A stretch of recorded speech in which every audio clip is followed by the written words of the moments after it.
Assalamualaikum warahmatullahi wabarakatuh. Di sini saya akan menjelaskan tentang tugas akhir kami, rancang bangun alat otomasi pengendalian pH dan nutrisi tanaman hidroponik berbasis mikrokontroler ATmega 2560. Yang pertama, kita harus memasukkan daya suplai dari PLN 220 volt ke adaptor yang pertama, yaitu adaptor untuk Arduino. Inilah adaptor yang kedua, adaptor dengan daya masuk 12 volt. Adaptor dengan daya masuk 12 volt 5 ampere ini berfungsi untuk menghidupkan pompa dan sebagainya. Adaptor pertama disambung, maka sudah terlihat bahwa alat yang kami buat ini sudah mulai berfungsi ataupun bekerja. Karena alat rancang bangun yang kami buat ini terhubung melalui internet, maka kami sudah menghubungkannya melalui hotspot ke alat rancang bangun kami ini melalui ESP8266. Bisa kita lihat di sini.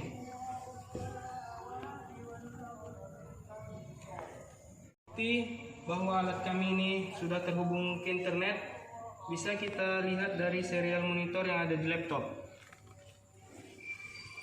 Sudah tertuliskan connecting. Setelah semuanya terhubung, maka kita bisa memonitor alat ini melalui smartphone yang bisa kita lihat tampilannya seperti pada smartphone ini.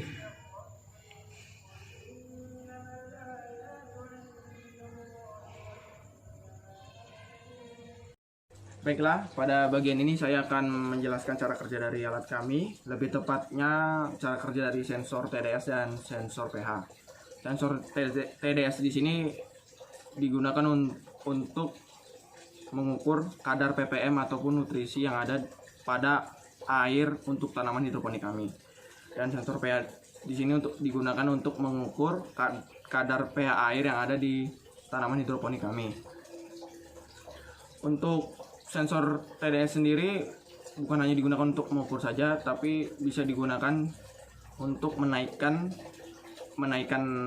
kadar nutrisi yang ada di dalam air tanaman hidroponik kami. Dan untuk menaikkannya kami menggunakan pompa peristaltik, yang mana pompa tersebut akan menyala ketika jarak antara nilai ppm yang terbaca oleh sensor dan nilai yang kami input memiliki jarak toleransi 50 ppm, yang berarti apabila nilai yang diinput lebih besar 50 ppm dari apa yang terbaca oleh sensor, maka pompa tersebut akan menyala. Dan ketika nilai yang terbaca di sensor sudah mencapai dari apa yang sudah kami input, pompa tersebut akan mati. Mungkin bisa langsung saja didemonstrasikan melalui layar yang ada di smartphone. Di sini terbaca 1100 ppm. Nah, kita naikkan menjadi 1200. Kebetulan ini baru panen, jadi kadar ppm-nya harus 1200 untuk panen selanjutnya. Langsung saja kita atur dari sini 1200. Kita tunggu sampai pompa peristaltiknya menyala. Bisa dilihat pompa peristaltiknya sudah menyala. Nutrisi A, nutrisi B itu, ini ada indikatornya, ada warna biru itu. Dan ppm-nya semakin naik 1150 dan akan mati ketika mencapai 1200 dari yang sudah kita input.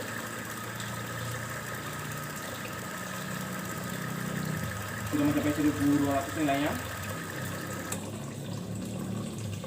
dan pompanya akhirnya mati. Lanjutkan dengan menurunkan pH. Kami menggunakan pompa peristaltik juga, yang mana pompa peristaltik tersebut akan menyala ketika nilai pH yang terbaca oleh sensor dan yang kami input itu jarak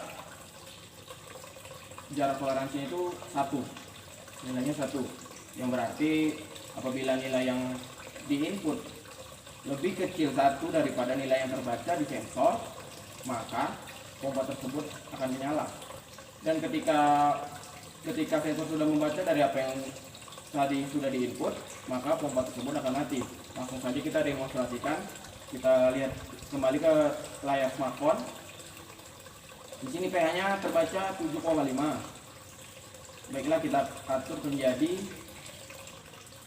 5,6. Nah, maka pompa tersebut, pompa penurun pH akan menyala dan akan mati ketika sudah mencapai nilai yang tadi kita input.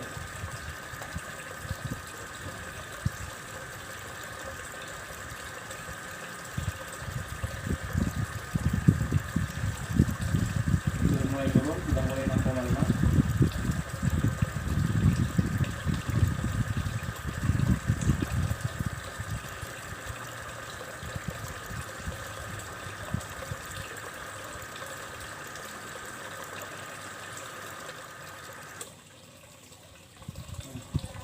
Nilai yang terbaca di sensor sudah mencapai dari apa yang tadi kita input, maka pompa tersebut akan mati.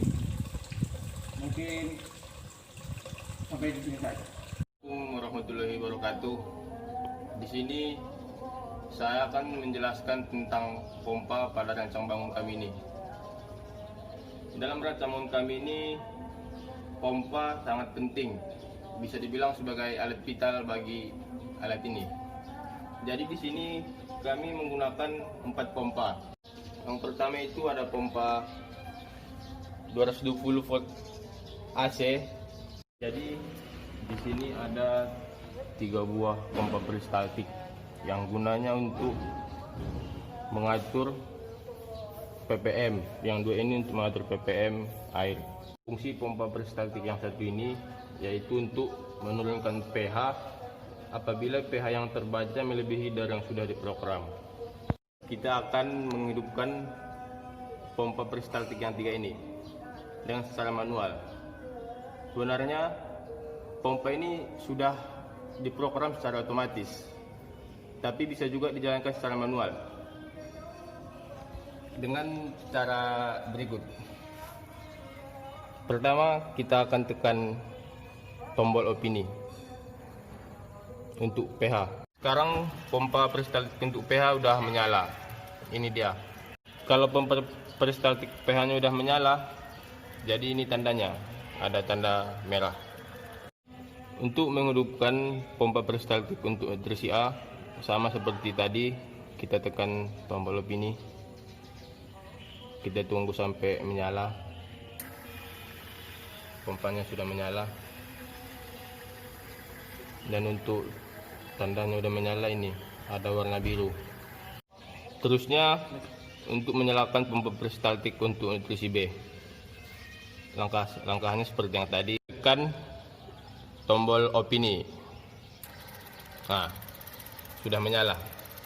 Tandanya sama seperti nutrisi A tadi, ada warna biru. Oke, terima kasih.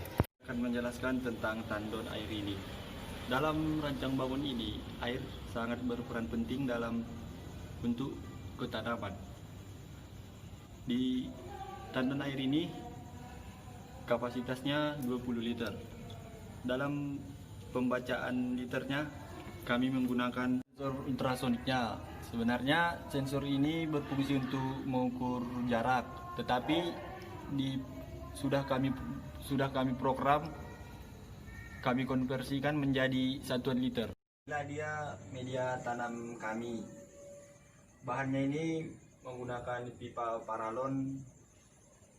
Ukurannya, panjangnya kami buat 1 meter, lebarnya 39 cm. Di media tanam ini dapat menampung tanaman sebanyak 24 biji. Inilah tanaman yang kami tanam. Kami nanam kangkung karena pertumbuhan kangkung sangat cepat dan dia hanya sampai 1 bulan. Dan ini kami sudah panen kemarin seminggu yang lalu. Dan sekarang ini sudah bekas tanaman. Inilah dia sensor ultrasoniknya. Ini sensor suhu ini sensor TDS, ini sensor pH. Baiklah, kita akan melihat banyaknya air yang ada di dalam tandon ini. Di sini terbaca airnya sampai 21 liter. Suhunya 30 derajat Celcius.